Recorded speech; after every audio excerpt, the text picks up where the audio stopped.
guys, Corell Cooper here with On the Black with a couple Mets fan comments. The first one comes over from Twitter, and this one is from Nats Fansided. And the question is, well, really more of a comment. It says, seriously, why get excited about 500? Listen, the Mets overachieved and a good story, but this is over the top.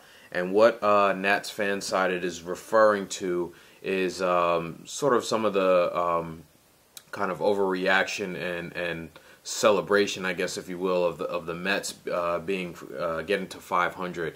And from my standpoint, you know, I'm not overexcited about the Mets being 500. I'm not even excited about them getting to 500. I will say though that, you know, it's baby steps here, and you know, this is kind of like the first benchmark, if you will. And as I'm making this video, the Mets are in extra innings against the Braves. So, you know, by the time this video's up on the site, they either may be one game over 500 or one game under. But, you know, either way, you know, to me, 500 is like the first step in terms of kind of gaining some respectability. You know, you really can't move forward. You really can't look at, you know, how many games you're out of the playoff picture, wild card or division, until you kind of get going on the winning side and get a winning record going. So not overexcited about the Mets getting to 500.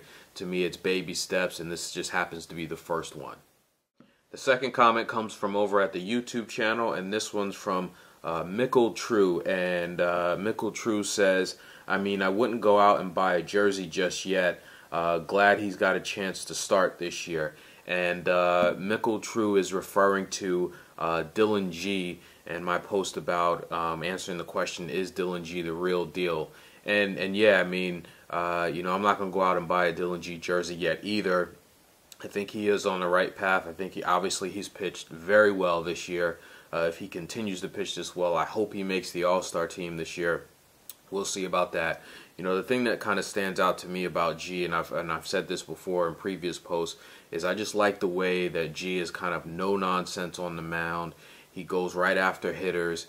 He has a game plan. He's locked in. You know, he's not doing all this walking around, taking his hat off, wiping his, you know, sweat off his brow and all this other nonsense. He's up there and he goes right after hitters. And to me, there's something to be said for that. You know, especially defensively, he kind of keeps his guys behind him in the game, so on and so forth. So that's what kind of really stands out about G, especially since he doesn't really have kind of overpowering stuff, but he does go right after hitters, and he's always around the plate, and he does throw strikes. So, you know, we'll see what G does. Obviously, he's probably not going to go undefeated this year. That's unrealistic, but hopefully he'll continue to pitch well, and he'll continue to take steps forward in his major league career.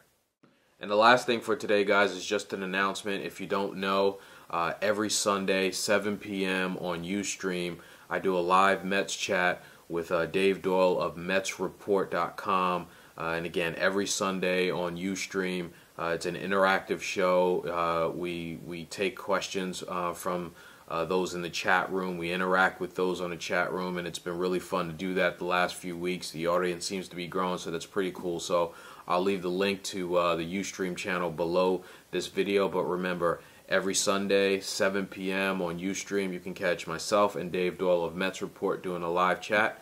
Let me know what you guys think about this video post. Leave a comment, and I'll talk to you guys soon.